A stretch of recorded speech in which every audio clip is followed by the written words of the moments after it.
But साहब जो हमारे दोस्त स्वीडन में अपना मकान बाय करना चाहते हैं उसका क्या प्रोसीजर है, हमें गाइड करें। अच्छा यार, जिसने भी स्वीडन के अंदर मकान खरीदना, सबसे पहली चीज़ है उसके पास एक स्टेबल इनकम होनी चाहिए। और उसके अलावा उसके पास डाउन पेमेंट होनी चाहिए। आपने जितने का भी मकान बाय करना है, 2 मिलियन का, 4 का, तो उसकी 15% के हिसाब से आपके पर्सनल अकाउंट के अंदर डाउन पेमेंट मौजूद होनी चाहिए। अगर आपके फॉर एग्जांपल जिस बंदे ने भी लेना उसका ब्रेन बना होगा, चलो मुझे 2 मिलियन का मकान चाहिए, 3 का चाहिए, तो आप सबसे पहले देखो क्या उसके पास डाउन पेमेंट है। उसकी डाउन पेमेंट आपके अकाउंट में होगी, उसके बाद आप मॉर्गेज की एप्लीकेशन दे सकते हो किसी भी बैंक के अंदर। जिस बैंक के अंदर आपका अकाउंट है, आप उस बैंक के अंदर भी दे सकते हो। उसके अलावा भी 3-4 बैंकों के अंदर आप एप्लीकेशन दे सकते हो। अगर आपको लगता है ना कि आप पहले से चेक करना चाहते हो कि क्या मुझे बैंक इतना लोन देगा या नहीं देगा, उसका भी एक तरीका है कि जितने भी बैंक बने हुए हैं, इनकी वेबसाइट पे अगर आप जाओगे ना, तो इनकी वेबसाइट पे कैलकुलेटर पड़ा हुआ है। वो कैलकुलेटर है कि आप चेक कर सकते हो कि आपको कितना लोन मिल सकता है। अब उसमें होगा क्या, जब आप जाओगे उस वेबसाइट के अंदर उस कैलकुलेटर को ओपन करोगे कि लोन का ऑप्शन होगा, फिर लोन किसके लिए लेना है, किस पर्पस के लिए लेना है, उसका फिर कैलकुलेटर आगे से निकल आएगा। अच्छा, उसमें अब आप इनकम डालोगे कि आपकी कितनी इनकम है, विद विद टैक्स। कितनी इनकम है आपकी, आपके हाउस होल्ड मेंबर कितने हैं, मेंबर कितने हैं, अडल्ट कितने हैं, बच्चे कितने हैं, आपके पास गाड़ी है या नहीं है। ठीक है, वो सारी चीज़ें जब आप डालोगे, एट द एंड आपको बता देगा। आपने डाउन पेमेंट भी लिखनी कि मेरे पास इतनी डाउन पेमेंट पर्सनल अकाउंट में पड़ी हुई है। एट द एंड वो आपको बता देगा कि हमारा बैंक आपको इतना लोन दे सकता है। ठीक है, क्योंकि वो देखते हैं कि अगर एक बंदे की इनकम इतनी है, उसके बाकी खर्चे भी हैं, उसने अगर गाड़ी रखी हुई है तो उसके भी वो खर्चे पूरे कर रहा है। तो जितने बंदे ज्यादा होते हैं उतनी इनकम कम हो जाती है। अगर दो मियाँ बीवी हैं, दोनों कमा रहे हैं, तो अच्छी बात है, क्योंकि दोनों की इनकम होगी तो उससे आपको लोन मिलने के चांसेस बढ़ जाएंगे और ज्यादा लोन मिलेगा, जिससे आप अगर चाहो तो आप बड़ा मकान भी ले सकते हो। अगर आपकी इनकम इतनी है कि बैंक आपको लगता है कि लोन दे सकता है, आप मॉर्गेज की एप्लीकेशन डालते हो, आपको बैंक कहता है ठीक है, आपकी इनकम के हिसाब से हम आपको 2 मिलियन का लोन प्रॉमिस करते हैं। वो आपको पहले लोन प्रॉमिस मिलता है। फिर जब आपको लोन प्रॉमिस मिलता है, आप उस पर मकान देखना शुरू करते हो। मुस्लिम मकान जो होते हैं, जैसे हेमनेट.एससी है, ये एक वेबसाइट है जिसके ऊपर आप मकान देख सकते हो। उसके अलावा ब्लॉकिट.एससी है, इस पर भी मकान लगे होते हैं, आप इस पर भी देख सकते हो। तो जो आपको मकान नजर आता है कि ठीक है यार, ये एरिया, इस एरिया में मुझे चाहिए, इतने रूम का चाहिए, और ये मकान मुझे समझ आता है, आप उस मकान की बिड में जाओगे। जब बिड होगी, आप जाओगे, बाकी लोग भी आए होंगे, आपने अपना 2 मिलियन, 3 मिलियन का जितना आपको बैंक ने बोला हुआ है, आप उस हिसाब से उसमें पार्टिसिपेट करोगे। अगर उस रेंज में आपको मकान मिल जाता है, आप वो मकान ले लो। ठीक है, इसके अलावा अगर आप चाहो तो आप डेट भी डील कर सकते हो। डेट किस तरह डील कर सकते हो, स्वीडन के अंदर जो भी मकान सेल होता है वो मैकलारे के थ्रू होता है। मैकलारे कहते हैं ब्रोकर को।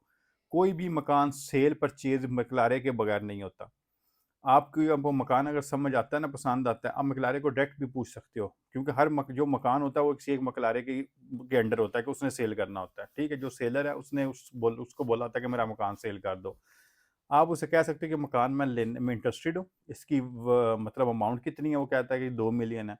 आप कहते हो मैं 1.9 देता हूँ, लेकिन मैं बिड में नहीं जाना चाहता, 1.85 देता हूँ, जितना भी आपको लगता है कि इस ये वर्थ करता है, मैं इतना देता हूँ, लेकिन उसे बोलो मैं बिड में नहीं जाना चाहता, मुझसे आप डायरेक्ट डील करो। तो ये भी ऑप्शन होता है कि मकलारे को अगर लगे कि हाँ प्राइस ठीक है, हमें ये हडल में जाने की जरूरत नहीं है, वो आपको डायरेक्ट भी मकान जो है ऑफर कर देता है।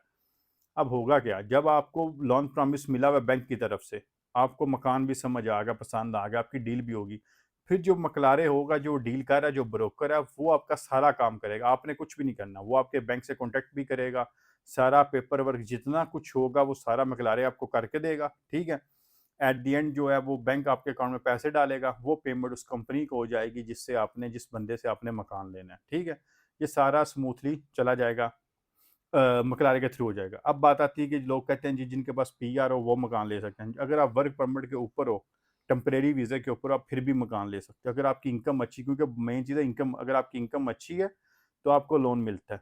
ठीक है, मोस्टली चीज़ों में लोन मिलता है, ये आपकी इनकम के ऊपर है। क्यों, क्योंकि वो देखते हैं कि बंदा इस काबिल है, रिटर्न कर सकता है, नहीं कर सकता।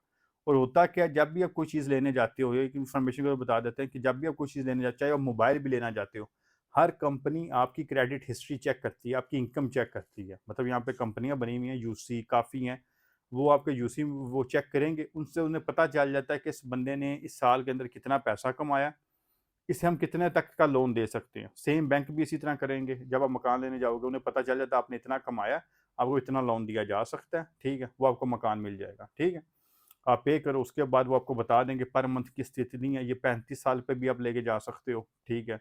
और जो रेंटा होता है इस वक्त तकरीबन 4.34 के राउंड चल रहा है। एक वक्त था आज से मतलब 1.5-2 साल पे 1.2 1.3 इंटरेस्ट रेट था, ठीक है, बड़ा अच्छा था। लेकिन अभी काफ़ी अरसे से काफ़ी बढ़ गया था, अभी फिर थोड़ा वापस आया, ये 4.7 9 तक गया, 5 तक गया, लेकिन अभी वापस आया ये 4.3 तक का इंटरेस्ट रेट। तो ये इसकी इंस्टॉलमेंट हो जाती है 35 साल 40 साल पे इंस्टॉलमेंट चली जाती हैं। अगर आप चाहो तो अपने बैंक से आप इस जो इंटरेस्ट रेट होता है ना उसे बाउंड भी कर सकते हो। आपको जो से अब इस वक्त इंटरेस्ट रेट है मैं 3 साल तक यही रखना चाहता हूँ, या मैं 15 साल तक यही रखना चाहता हूँ, या आपको जो मुझे रोलिंग चाहिए जो चल रहा है मैं वो उस हिसाब से, वो अगर कम होगा आपको कम लग जाएगा, अगर बढ़ेगा तो आपको बढ़ा। वो इंटरेस्ट रेट फिर वो हर 3 माह बाद चेंज होता रहेगा, नया 3 महीने मंथ आएगा, नया क्वार्टर, हर क्वार्टर के बाद नया रेट मिलेगा आपको, ठीक है। पहले तो ये बड़ा अच्छा ऑप्शन था कि जब कम था यानी कि 1.2 1.3 तो तब आप 10 साल के लिए 5 साल के लिए बाउंड कर लो उसको, फिर फिक्स हो जाता था वो, फिर उसने चेंज नहीं होना, मार्केट में जो भी चल रहा है जो आपकी डील हो जाती थी आपको वही मिलता था। लेकिन अब क्योंकि ज़्यादा है और चांसेस यही है इसने कम होना है, तो इसलिए कोशिश यही करो कि अभी आप क्वार्टर क्वार्टर ही चलो, जब तक ये कोई ऐसी पोजीशन पे नहीं आता कि आपको लगे हाँ ये एक अच्छा स्टेट है, ठीक है, इस पे हमें ले लेना चाहिए। तो ये था तरीका आपको बताने का कि आप मकान किस तरह बाय कर सकते हो। इसके अलावा अब लोग कहते हैं जी क्या नाम है ये हराम है ये फलां है। अच्छा, इसमें मुख्तलिफ मौलवियों की मुख्तलिफ राय। कोई कहते हैं कि जब आप मकान या चीज़ बाय कर सकते हो उसको तब ले सकते हो इंटरेस्ट पे, पैसे डायरेक्ट नहीं ले सकते। तो हमारा मकसद आपको इन्फॉर्मेशन देना है, आपने लेना है नहीं लेना वो आपकी ज़ात अपनी मर्जी है, ठीक है। हमारा हम ये नहीं कह रहे कि आप मकान बाय करो इंटरेस्ट पे या ना बाय करो, हम ये आपको आपका सिर्फ प्रोसीजर गाइड कर रहे हैं। प्रोसीजर गाइड का, हमारा मकसद सिर्फ इन्फॉर्मेशन की हद तक है, लेना ना लेना वो सारी आपकी मर्जी है, ठीक है। तो इसमें बट साहब एक और चीज़ मैं अपने दोस्तों के लिए ऐड करना चाहूँगा कि जब आप मकान बाय कर रहे होते हैं उस टाइम पे फॉर एग्जांपल आपको लोन प्रॉमिस मिला है 2 मिलियन का हाँ। और आपका मकान है 2.2 मिलियन का। हम्म। तो आप अपने बैंक से बात करके अपना लोन प्रॉमिस या अपना लोन इंक्रीज भी करवा करवा करवा सकते सकते हो। हैं। आप बैंक को बता सकते हैं कि मेरे मकान की बिड 2.2 मिलियन पे चली गई है और मैं बिड विन कर रहा हूँ, तो लिहाजा मुझे 2.2 मिलियन का लोन अप्रूव करें। हाँ।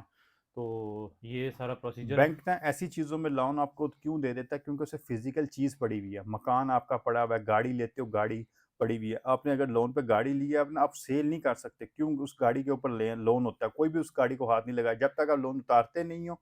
अब इससे होता क्या है कि जो बैंक वालों ने पैसा दिया था उनकी एक सेफ्टी होती है, वैसे पैसा मांगो तो वो एक हद तक ही देंगे आपको जो पर्सनल लोन मांगते हो, लेकिन मकान की शक्ल में या गाड़ी की शक्ल में आपको फ्रीली दे इसलिए देते हैं क्योंकि उन्हें पता है कि ये चीज़ तो पड़ी, ये तो कहीं नहीं लेके जा सकता ना, ये तो हम ले लेंगे इससे, ठीक है। तो इसलिए आपको वो आपकी इनकम के हिसाब से लोन मिल जाता है। कुछ बैंक ऐसे भी हैं जो आपको हाई इंटरेस्ट रेट पे लोन दे देते हैं, मतलब आपकी अगर इनकम कम है ना वो आपको ऑफर कर देंगे, जैसे ब्लू बैंक करके कुछ इस तरह के बैंक हैं, लेकिन वो जो इंटरेस्ट लेंगे वो काफ़ी ज़्यादा होता है, ठीक है।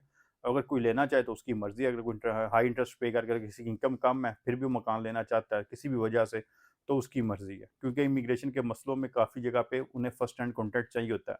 वो लोगों की मजबूरी बन जाती है अपना मकान खरीदना, क्योंकि उन्हें वीज़ा अपनी फैमिली के वीज़े के लिए मकान शो करना होता है कि हमारे पास हमारा मकान है, तो उनकी मजबूरी बन जाती है मकान लेना। चलें, ये थी वीडियो हमारी आज मकान के हाउस के बारे में, अगर किसी ने घर खरीदना है अपार्टमेंट खरीदना है जो भी खरीदना है उसने, ठीक है। तो मिलेंगे इंशाल्लाह नेक्स्ट वीडियो में, अगर आपका कोई सवाल हो तो आप हमें कमेंट सेक्शन में पूछ सकते हो। अल्लाह हाफिज़। अल्लाह हाफिज़।